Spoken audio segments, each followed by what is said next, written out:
Grasshopper here. Welcome to the Cliffside Bunker in Toronto, Ontario, Canada. This is a strategy video for Axis Allies 1940 Global 2nd Edition. And we're going to be talking about the United Kingdom and what they can do in the Mediterranean. Specifically something called the Taranto raid. So take a look here at the Mediterranean. And we have Sea Zone 97. So the Taranto raid in history was a successful mission conducted by mostly British aircraft and aircraft carriers. And the Japanese noticed the success of this particular raid and is what inspired them to do something similar, of course, in Pearl Harbor. So fascinating events. Let's take a look at the order of play. We have Germany, Soviet Union, Japan, United States, China, and then we get into the United Kingdom and Italy. Much of what happens before the United Kingdom turn one is not going to affect what we need to do in the Mediterranean. When I say need to do, I want to talk overall about aggression for the Allies, in particular this Taranto raid. Let's take a look at Germany. Germany, of course, goes first, and they have the positioning and ability to hit multiple units right away. I'm talking about Sea Zone 110, Sea Zone 111. So the Germans start with an initiative, and whether or not they take out both these fleets or just one fleet, they're doing what they need to do because they have the positioning. I'm going to stress this a lot when it comes to the British down here. The British have initiative and positioning as far as what's given to them in the setup to wage war and take Italian units off the board, things that won't hurt them later. Now, what if Germany decided that they were not going to attack this fleet and they were not going to attack this fleet? They were going to leave both fleets.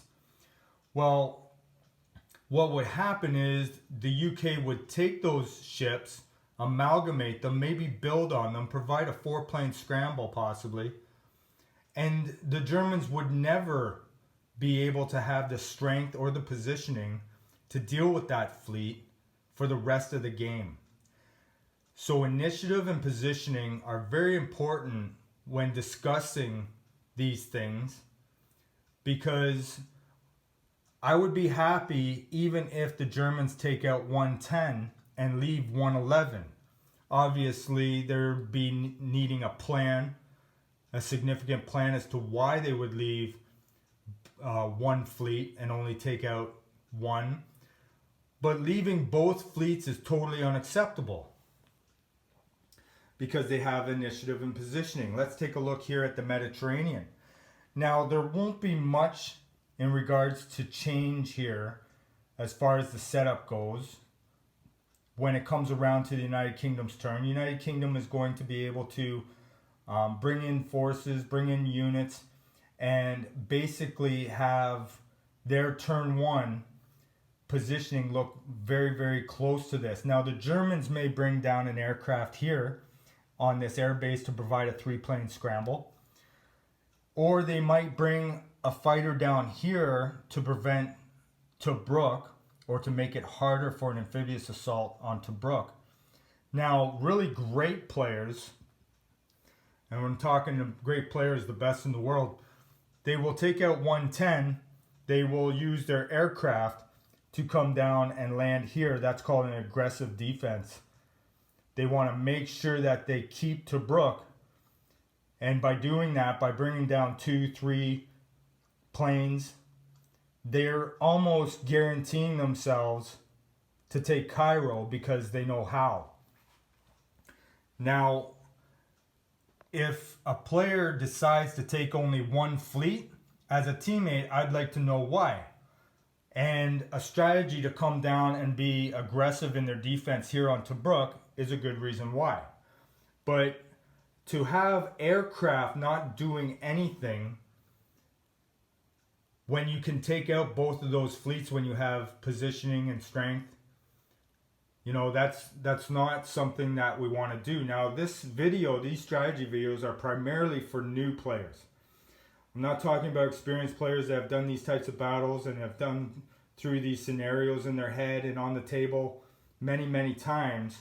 I'm trying to help new players understand that using this fleet to attack something here is something that needs to be practiced, needs to be understood. You got to put it in your repertoire so that you can call upon it and your opponents know and understand that you are confident in doing it and it's a real threat. However, I see many new people taking this fleet and bringing it here in non-combat movement after these two ships are taken out, or worse, coming through here and saving them for something later.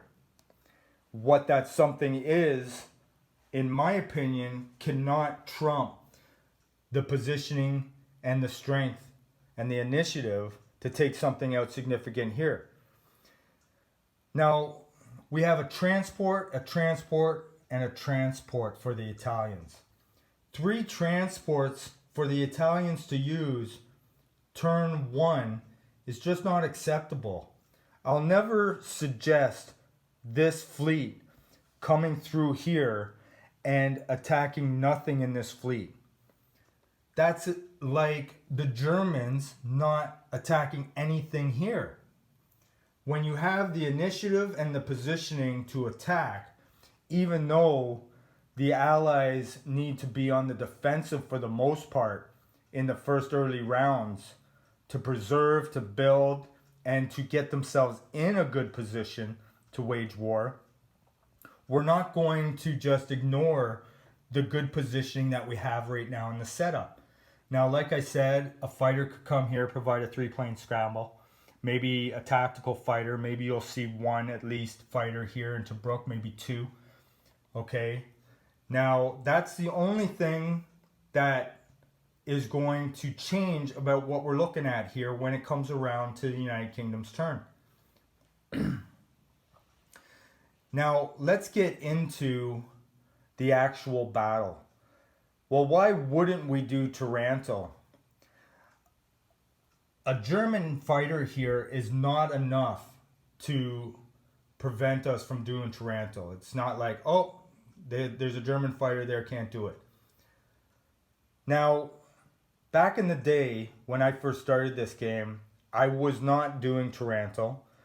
Like a lot of new players, they look at the odds, they see a scramble opportunity, and they just say to themselves, no, I want to keep my fleet. That is something that is just natural. You feel like you want to keep these units for something else later. But what is that something else? As new players, we don't have anything that can trump taking out these units. The reason being is you get enough gaming experience, you see the strength of the Italians with a battleship, with that cruiser, destroyer, submarine, and you get a sense of what can be done. You can take Cairo, you can take all of North Africa, and then you start to come down into here, and then all of a sudden, round 5, round 6, there's Italian roundels all over this board. So in the beginning, I never liked the odds. I felt like they were too even. I was using my gut reaction until I was playing Gargantua, who is a great player. And we were playing, I think it was back in 2013, could have been 2012. We were at a gaming convention. And his team conducted the Taranto raid against our team. It was the first time I've ever seen it. Of course, I was playing Italy, and I figured, oh, I'll just scramble, right? Well, I'm not a great player because I don't really do the math on odds. I always do a gut check, which makes me only a good player. I use my instincts. But great players will use the odds the same way a Texas Hold'em poker great player will use the odds to find out if a bet is good or not. So they came in on Taranto, and I scrambled, and of course, rolling poorly didn't help, but I lost everything. But even so now, even fair rolls for Italy can still win you that battle as the British. Now here's the thing that new players have a problem with. You're going to lose all of these boats. Maybe you'll save the transport, and we'll talk about the transport here in a second. But, you know, these boats, you're going to lose that fleet. And this is why new players just do something else with that fleet instead of attack. They do not want to accept the fact that they're going to lose all their boats and maybe some aircraft. But once you do enough games where Italy has that battleship and all those boats, and if they're used well enough from a good player, it's going to be much, much more worse later dealing with that fleet and the damage that that fleet can do, especially with the transports and the 3-plane scramble and buying more transports. Africa could be lost. So let's get into a combat movement for the United Kingdom. Purchasing units is not going to matter here, what you purchase. Okay, we're going to only deal with what's on the board, and there's no real requirement as to what gets purchased in turn 1. So let's get right into our combat movement. Okay, so I'm going to tell you about bringing everything in. So I'm going to go all in with everything that can reach. So of course 1, 2, these boats and that aircraft. This aircraft here, 1, 2, can reach. Okay, and you may think, oh, that's not enough. And you're right, that's not enough. You know, let's just assume that there's a German fighter here. Because Germany can put that there on their turn to provide a 3-plane scramble. So here we go. We need more units. Well, where can we get them? This Gibraltar fighter can't reach 1, 2, 3, 4, but it can reach here and land in Malta. So we need to get rid of as many transports as possible. This is always, always necessary. Even if you try and save your fleet and come through here, you need aircraft and maybe 1 destroyer to at least take this out. Italy having 3 transports on their first turn is not acceptable. Okay, so first thing we need to do is make sure we take this out regardless of what you want. So we may have this cruiser available, we may not. But let's assume that we have it, 1, 2, and 3. So we have a fighter and a cruiser, which is fine because they need to be doing something and they can't reach Taranto. So we need more. Take a look up here and look at the aircraft in England. Let's take this bomber and let's count it out. We're going to go into 110, that's 1. We're going to go into Normandy, that's 2. France, 3. Northern Italy, 4. And into this sea zone, 5. So because it has a movement of 7, 6 plus the airbase, it's going to land in either Cyprus, Syria, Malta. It's got a few different options. So you might think, well, you know what? That's probably doable, but I may not win. You want to be able to up your odds. And this battle right here is very close. If you do it by the percentiles, it's very close. Too close. However, if you bring in 1 more fighter from England, this is going to be the difference maker. This is a close battle with a 3-plane scramble, too close. But this one tips the scales in the balance of the UK, even with the scramble. Let me show you how it got there. So from England, we're going to go into 110, that's 1. We're going to go into Normandy, that's 2. France, 3. Northern Italy, 4. And right into this sea zone, 5. You might think, well, that's not legal. It is legal because we have a space on the carrier that's going to provide our legal landing space. Now, in battle, if this carrier is damaged, if you decide to take that and damage that carrier, then you're going to lose this if it survives. So it gets strategic as to which casualties you're going to pull off. Okay? I'm going to pause this video and recalibrate, and we're going to see and move on and talk about how this battle can be conducted. Be right back. Okay guys, I'm back and we're doing the Taranto raid. We're bringing in everything that can reach, every possible unit that can reach. This is the maximum amount of units that could ever attack this sea zone, and it's enough even with a 3-plane scramble. But if you decide to leave your carrier behind, okay, this is going to drastically change the battle. This unit is not going to get an attack value. However, it can absorb hits. We do have a plane coming from England that is max range is reaching 97. You may think that that plane cannot be in this battle without the carrier. That's not true. The carrier can stay here, and it can be assumed that all these units are going to take out this and that this can non-combat into there.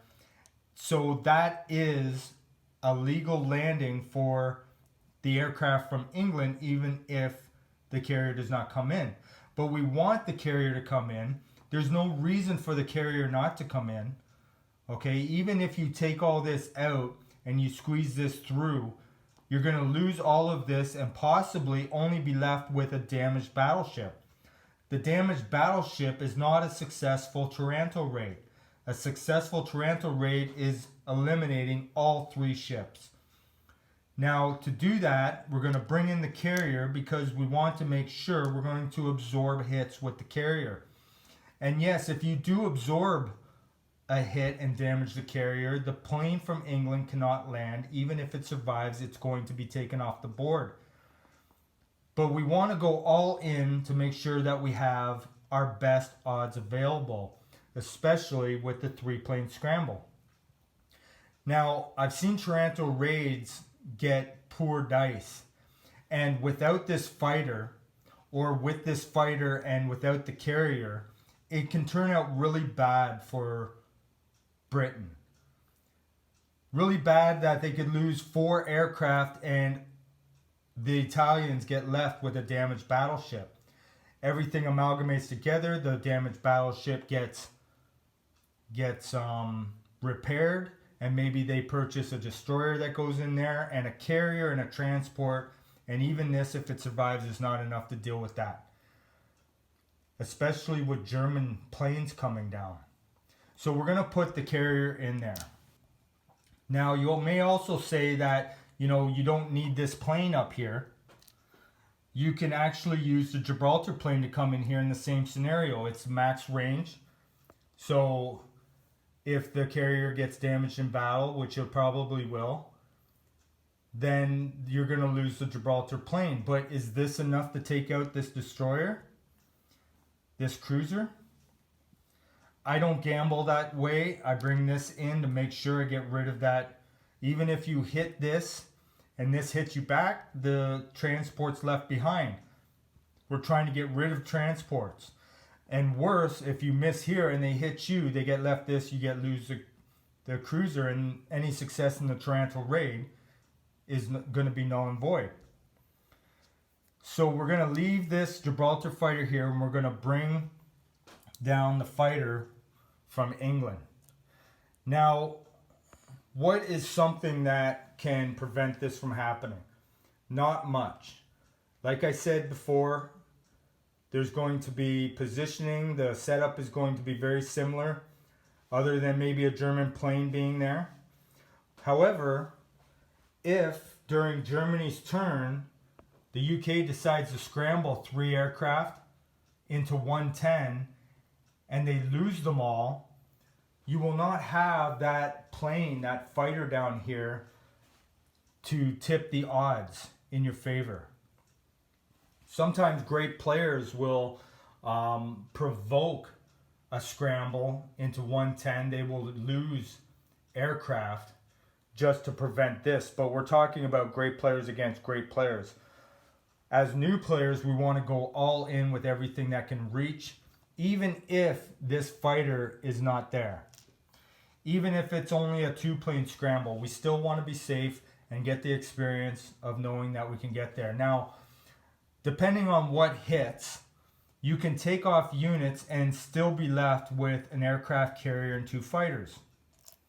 That's possible. If you take the other units, you know, you don't want to lose the bomber, but if you take maybe these 3 units as casualties, right? Therefore, on turn 1 Italy, they don't have the resources to deal with both this fleet and this carrier. So what will happen is, especially if this is still there, so what will happen is the Italians and the Germans will discuss who's going to take care of which fleets. Now they're small enough, but however, if it's the Germans that come down here to deal with the carrier instead of the Italians, maybe the Italians come here, they do an attack here, then a carrier with 2 fighters has the potential of taking down more German aircraft because they don't have any ships to absorb it. So it depends on what the Axis wish to do. However, what we're really concerned about is just getting rid of these ships right now. Now, I'm not going to roll this battle out. I'm going to do a battle board basics video where I talk about the Taranto raid, and I'm going to roll it out in a separate video. This is just to show you exactly how things can move into the battle, what can happen. And like I said, there could be a 3-plane scramble, but still the odds are in your favor greatly with that extra plane from the UK if they are not destroyed by a scramble in 110 on Germany's turn 1. Now, this Taranto raid, because of the aircraft coming down to help out, it's going to make a sea lion attempt very possible. Defending England may become more difficult, but by purchasing a fighter, you can replenish that fighter that's there. And depending on the first turn purchase of Germany, maybe it's an aircraft carrier and 2 transports, you may want to do something else other than Taranto. However, an amphibious assault on Tobruk is just as viable. We're not going to do a video about the amphibious assault on Tobruk. However, all I want to mention here is if you're not going to do Taranto, as my teammate, if you decide not to do Taranto, I'm going to automatically accept the fact that you're going to instead do an amphibious assault on Tobruk. You're going to take out at least 1 transport, and you're going to take all this stuff using this transport and come in here. You won't get the bombardments, but you will be able to take out some units here if there's not a lot of German fighter support. So one or the other, okay? It doesn't matter what Germany purchases.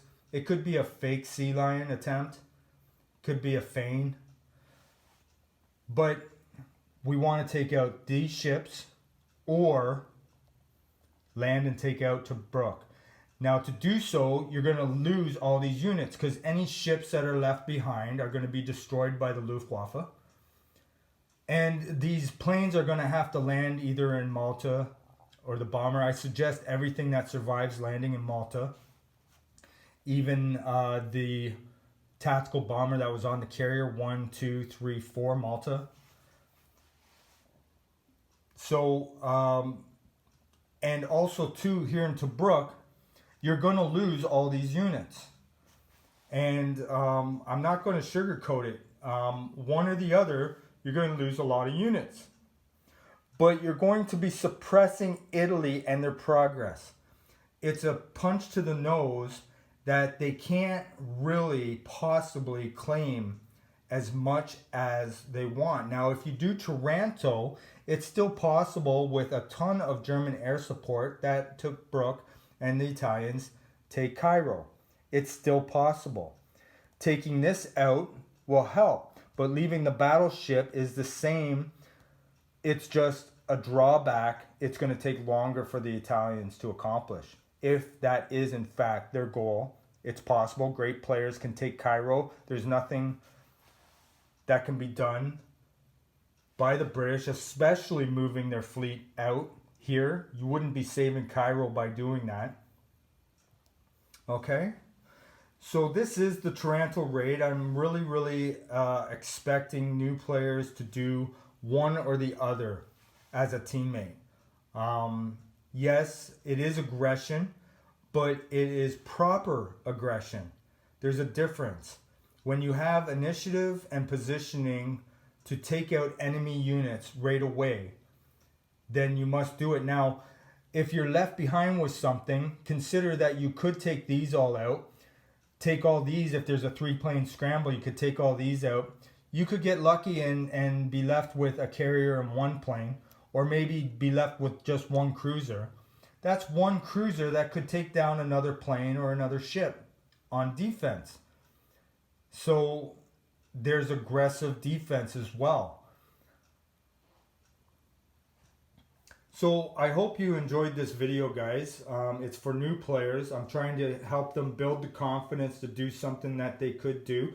Major emphasis here is the starting setup and the opportunities that the starting setup gives you, whether you're Germany, whether you're the United Kingdom, whether you're Japan. There's certain positioning in the predetermined setup that just screams that you should do this. If you don't do this and you don't have something else to use those units for that is greater than what the positioning and the initiative is giving you, then you have to make these attempts.